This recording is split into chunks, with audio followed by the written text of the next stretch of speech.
while the leader of Fianna Fáil, Micheál Martin, says it's dangerous and not good for democracy. I think it represents a fundamental blurring of the lines, the politicisation of the civil service. I'm very clear about that. It's a propaganda machine designed to promote Fine Gael and to make the government, if you like, indistinguishable from Fine Gael, and using taxpayers' money to promote the party. That's it for now. More again at 8. News Talk Weather. Thanks to Des Kelly Interiors, where quality costs less on carpets, wood flooring, beds and mattresses. Surprise yourself at deskelly.ie. It'll be cold tonight. There'll be a mix of cloud and clear spells and just isolated showers. Temperatures to range from -2 to +2 degrees. And now you're up to date on News Talk. Off the ball. In association with the Eir Sport app, allowing you to cast your favourite sporting action from your tablet or mobile phone straight to your TV. This is News Talk. You're very welcome along to Off the Ball on a Monday evening. The House of Commons Select Committee report today has cemented many of the suspicions many people have had over Team Sky and Bradley Wiggins. Wiggins has defended himself in the past hour on BBC. We will talk to Dr. Ross Tucker at 7:30 or so. The football weekend was interesting, not good for Arsenal fans. It continues this evening. Manchester United are away to Crystal Palace. Their bus is late, but we're told they'll be there. And Rory O'Connor and Keith Wood are along on Monday Night Rugby. You can text us 53106. You'll get us at Off the Ball. We are streaming live, Facebook, Twitter, Periscope, wherever you want to find us. You can watch and enjoy. We have Kevin Kilban here. Hello, Kevin. Hi, Joe. All good? All good. And Richie McCormick, hello. Hey, Joe. We will also, on the show this evening, be talking about this man.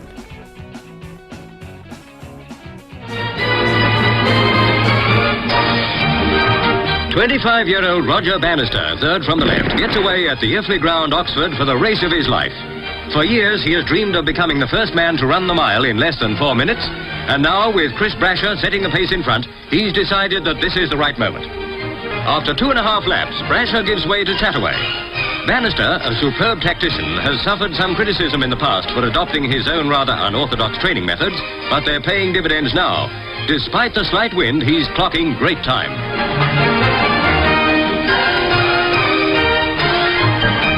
Any moment now, and we'll see the famous Bannister burst. And here he comes. Bannister goes streaking forward with about 250 yards to the tapes. Just look at his action as his long legs carry him nearer that world record. And Bannister has done it. Though he's out on his feet, his coach and team manager tell him he's achieved his ambition.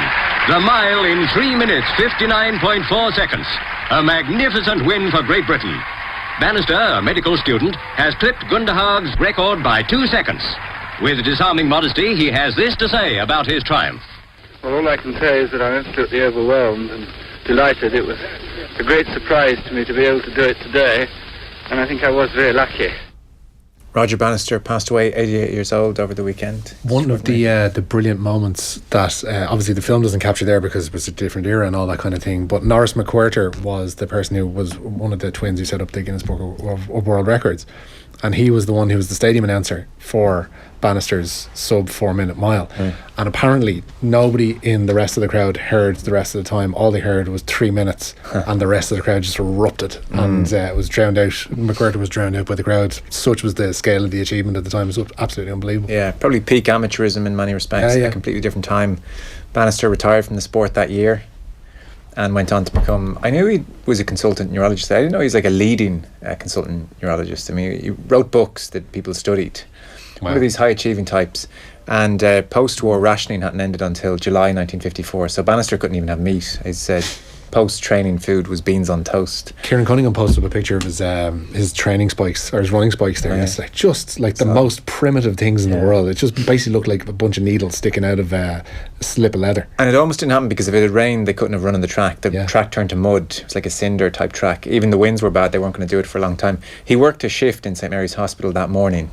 And then caught the train to Oxford, had a ham and cheese type salad thing. Do you remember those old cinder tracks? Remember them when they we would have had that one, the local one actually in Preston where I grew up, and you say any sort of rain, it was just but it was all like pebbly and sandy, and it was just you obviously put your foot into it, and it was just like slush and rocks, and it was just horrible thing. But I said on to run, is it like the old, what we used to call it as well? We used to have something similar in our school as well. They used to play hockey on, which was like such a bad surface to play on. Like how on earth they were running sub 4 minute times in that sort of or on that sort of track's incredible, really. Yeah.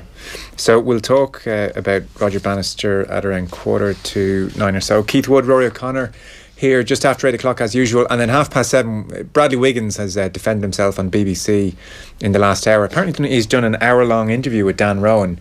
At the moment there's just 3 minutes of it up, which went on BBC News, but I presume we'll get the full transcript and see the full interview very shortly, because the House of Commons Select Committee published a report today.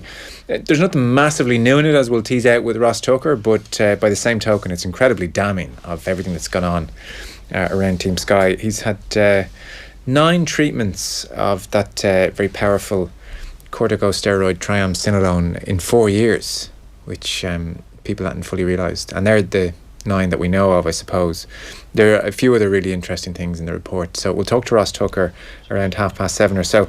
Manchester United are in action this evening. Rich, team news is in. Yeah, and they can return to second in the Premier League with a win tonight away to Crystal Palace. The United bus has finally arrived and the teams are in. It's a fairly straight 4-4-2 for Palace, who have Wayne Hennessy in goal, Aaron Wan-Bissaka, Martin Kelly, James Tompkins and Patrick Van Aanholt making up their back four.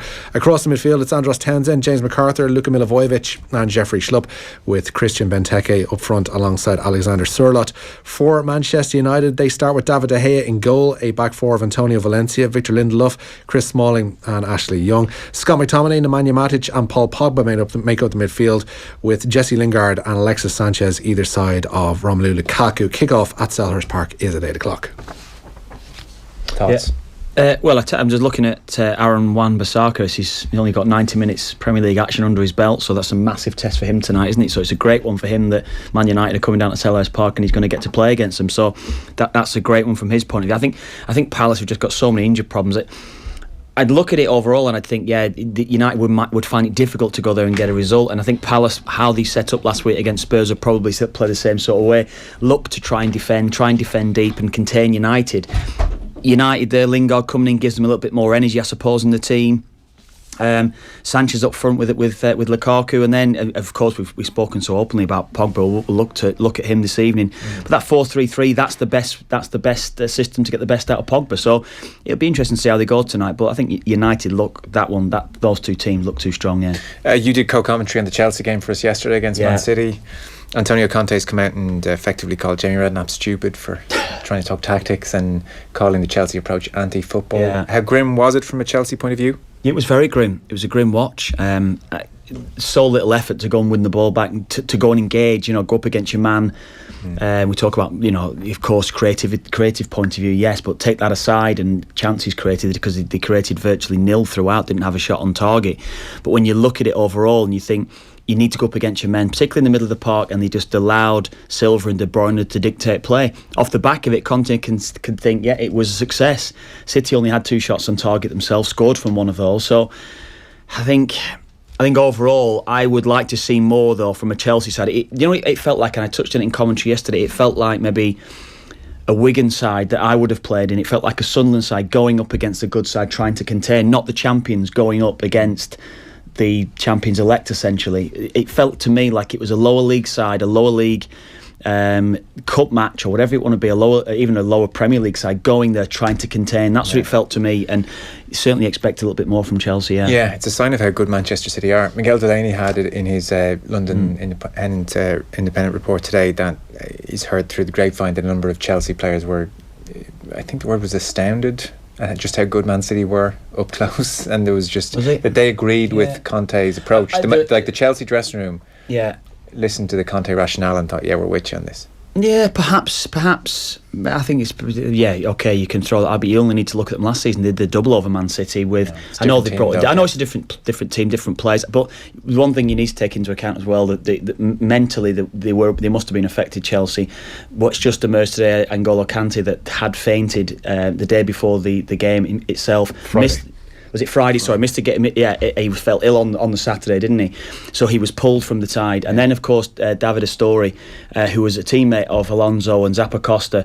These, how effective were those two? Like when you find out that ultimately, I mean, it's terribly sad what happened in Italy, but I don't think any of that has any effect on the approach. I think they were going with that approach anyway. I'm not so sure. I'm really not so sure. I think I expect Chelsea to show a little bit more of an attacking intent, and I think yes, you could see the way that it was set up from a tactical point of view, but mentally, even you say I was critical of Alonso for the goal yesterday as well, because it was poor positional sense from his point of view. But there's a bigger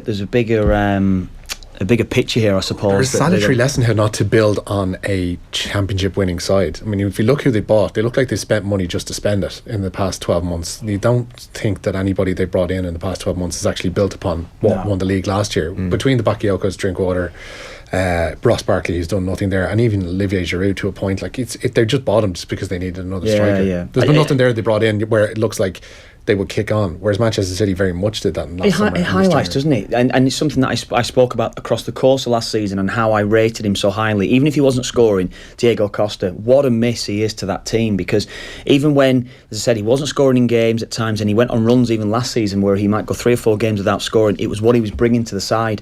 I don't see that from Morata. If Morata's not scoring, what is he going to give you? Well, we talk about more. Pat Nevin will be on the football show. Let's kick off the news round. We are here with Eir, the home of Eir Sport. Get amazing live sporting content free with Eir Broadband. And Rich, you're starting with the Select Committee report into Team Sky. Yeah, Bradley Wiggins and Team Sky strongly refute claims from UK MPs that they've used drugs to boost their performance and not just for health reasons. That Select Committee report alleges they crossed an ethical line by using loopholes in anti-doping rules.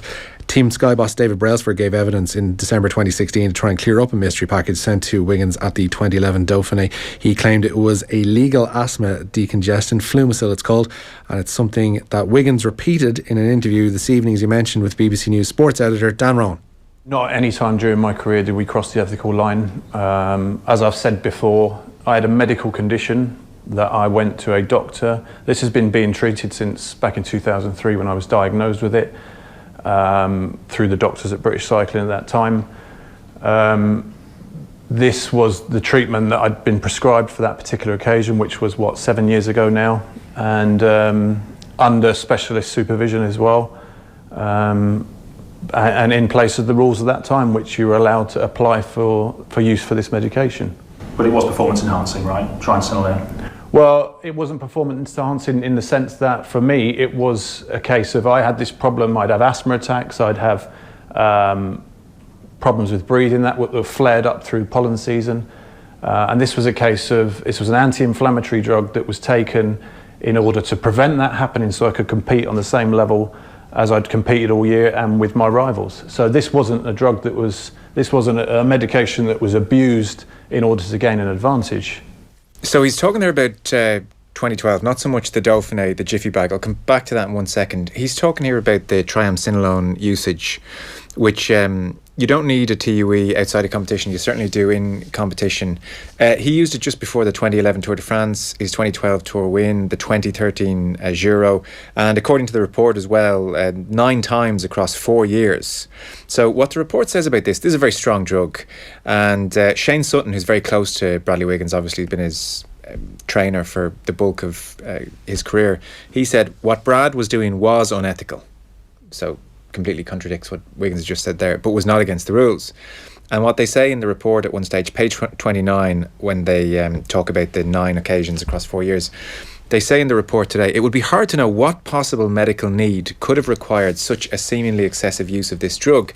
And then on page 32 they say, we believe this powerful corticosteroid was being used to prepare Bradley Wiggins and possibly other riders supporting him for the Tour de France. The purpose of this was not to treat medical need, but to improve his power to weight ratio ahead of the race. So that's extremely damning. And then the Jiffy Bag thing is slightly separate. That's 2011. A short version, this guy Simon Cope travels all the way from Manchester with a Jiffy Bag out to the Dauphiné, gives the package to Dr. Richard Freeman. That's administered to Wiggins. Wiggins says this is a legal decongestant. The committee today says there's no reliable evidence to back up their claim that it was a legal decongestant. They just don't buy that whatsoever, is the report. They can't really prove what it was. They do raise the possibility it was triamcinolone, this substance, this corticosteroid he's using across the other year. So they raise that possibility. They can't prove it. In short, because this was in competition, if they can somehow prove it was triamcinolone which went in the jiffy bag, then that would be an anti-doping violation and he'd get a 2-year ban, most likely. 2011 means 2-year ban. He would get stripped of his Olympic gold and his 2012 Tour de France. But there's just no way of proving this at the moment. Cope and Shane Sutton, they say they don't know what was in the package. It really comes down to Dr. Richard Freeman, who was the doctor who would have given what was ever in the package to Wiggins for the 2011 Dauphiné. His mental health seemingly is under a lot of pressure. He didn't testify before the committee. He lost a laptop. It was robbed seemingly in 2014 on holiday in Greece, so he's no record to prove what was given to Wiggins. So unless Dr. Richard Freeman looks at the situation and comes out and can confirm what was in the jiffy bag in 2011 one way or another, that's starting to feel like a bit of a dead end now, because everything's been reduced down to, well, only Wiggins and Freeman know what was in the jiffy bag, and Wiggins, as we've heard, has said it was the legal decongestant Flumasol and not, for instance, triamcinolone. But he's not helping himself, Wiggins. He's coming out this evening with Dan Rowan. He's saying that this was a whole malicious smear, that there's somebody behind the scenes who's essentially trying to bring him down with all of this, and obviously Team Sky with it. And then there's not contradicting statements, but ones that don't necessarily help one another. When you factor in that in the Dan Rowan interview this evening, he says that he is a lifelong asthma sufferer. The Andrew Marr interview that he did back in 2016, nearly was 18 months, 2 years ago, he claims he's an asthma sufferer gone back to since 2003. He's been treated for it. Now, there obviously is, and I say this as somebody who is an asthma sufferer, there can be a gap between being an asthma sufferer and being diagnosed with it. Yeah. But he would have been involved in competitive cycling by this stage. It surely would have been, and he would have been obviously working closely with doctors who surely would have diagnosed that asthma suffer thing goes around though, and I don't know if I've said it before, but I mean, I probably came across 1 or 2 professional footballers who suffer with asthma across the course of my career, and that literally 1 or 2 across the course of my career. There was virtually none. Scholes is the only one, the high profile. Well, exactly. I'll stand to be corrected. I'm talking at clubs that I played with, players you knew, players that who I would have known. There was no asthma in the game. This report is not even buying the notion that triamcinolone was used for asthma. They're saying the purpose of this was not to treat the medical need, but to improve his power to weight ratio. I mean, that's a huge advantage. If you can lose weight and your power is not affected, that is an unbelievable advantage, and it's an unbelievably powerful drug. I don't know. The whole thing is terrible, but it's nothing new, is the other side of this report. It's nice to have it all there in a kind of distilled version, and they've used parliamentary privilege in places. But I don't know. You suspect Sky and Brailsford and Wiggins will be in no worse a position in a day or 2 or 3 when this all dies down. So Ross Tucker will join us in about 5, 6, 7, 8 minutes time and talk to us about that. The other thing is Seb Coe comes out of this report very badly. He does indeed. He's been accused as well of misleading that parliamentary inquiry. The select committee report claims even that the IAAF president tried to distance himself from his knowledge of Russian doping allegations before they became public. It says he should have acted on it sooner, and in response the world governing body of athletics has thanked the committee for acknowledging their work on anti-doping and says it'll write to them to explain some misunderstandings. Time's against us now, but we will, with Ross Tucker, tease out the Seb Coe details over the space of a couple of questions, and they are just comical. I mean, really, it's just unbelievably, it's funny, it's so laughable what happened with Seb Coe. So we'll do that with Ross Tucker as well. With Carton House still under snow today, the Ireland squad were forced to move to Abbottstown's Sevens pitch as the preparations for the visit of Scotland ramped up a notch. Ty Furlong and Ian Henderson are both expected to take a full part in training this week, having missed the win over Wales through injury. With Andrew Conway continuing his rehab from a knee injury at Munster, Leinster winger Barry Daly has joined up with the squad. Ulster hooker Rob Herring is also back with the panel following an elbow issue, but Munster's Niall Scannell, he is suffering from a rib injury and has been ruled out of the Scotland game. Keith Earls was in front of the microphones this afternoon and was asked what impressed him the most about Scotland's win over England. They took a lot of chances, Finn Russell, he controlled the game well. They moved the ball out wide. See, that's the thing about it. They can move the ball out wide, they can hit you up, they can find space in behind. I think the control, especially Finn Russell, had it the whole game, playing to space and getting Scotland in the right areas of the field was brilliant. And as I said, they're physical against a good physical side as well. And I think Gregor has brought him on leaps and bounds, and he's done that with Scotland. And we're going to have to be switched on all over the park. Scotland assistant coach Mike Blair says, sorry Joe, it's an easy decision to have John Hardy back in their squad after the flanker served his ban for alleged cocaine use. He was given a 3-month gross misconduct suspension. He's one of 10 names brought into the Scotland squad alongside Richie Gray and first-time call-up George Horne of Glasgow. Blair says they're focusing on getting the best out of Hardy ahead of Saturday's meeting at the Aviva. Well, he's a fantastic player. He's got good pedigree. He's got a good history of playing with Scotland. And when you've got a player like that available, then it would be silly not to have him involved some way. I think he's had his time off, and we're there to help him through that and focus on his rugby side of things now.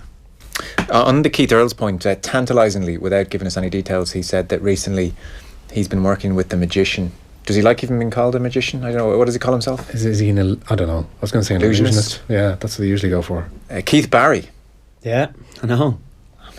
He wouldn't. He was like, I'm not divulging really what I work on with him. It's a similar sort of thing to Paul McKenna, isn't it? There's that sort of is it mindset, working on the mindset. Yeah. Did they not see what happened? The softball team that worked for Mr. Burns when they got the hypnotist involved. Yeah, it's a key point. Throw one of the lads into a chicken, for God's sake. It's working for Keith Earls. That's the good news. Yeah, well, that's what it is. That's what you'd always say, wouldn't you? Every individual, whatever works for them. There's a text in. He calls himself a mentalist. Is actually the term, says JP. Text from Roger Bannister. Can you imagine what Bannister might have done with modern equipment, services, diets? A brilliant man, says Shane in Ratoath.